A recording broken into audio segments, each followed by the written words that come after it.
Welcome to Penrose Learning, where we make understanding easy. In this video, I will explain how to make Alfredo sauce from can, updated. Start by pouring the canned sauce into a saucepan and heat over low to medium heat. Add 1 tablespoon of butter and 2 tablespoons of heavy cream while whisking slowly. Stir in freshly grated Parmesan cheese until it melts and smooths the sauce. Season with a pinch of salt and black pepper, then taste and adjust seasoning before serving.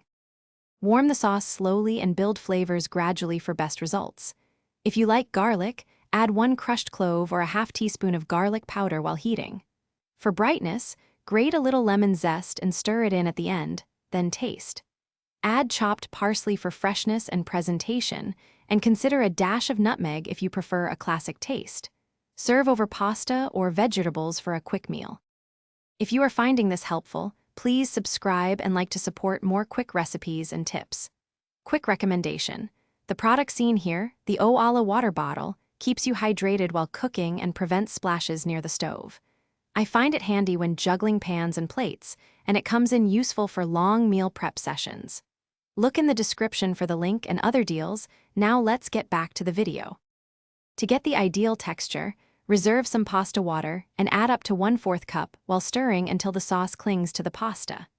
Toss cooked fettuccine or penne in the sauce to coat evenly, and top with extra Parmesan if desired. For lighter options, serve over roasted broccoli or grilled chicken. When reheating leftovers, warm slowly and stir often to keep the sauce smooth and creamy for serving.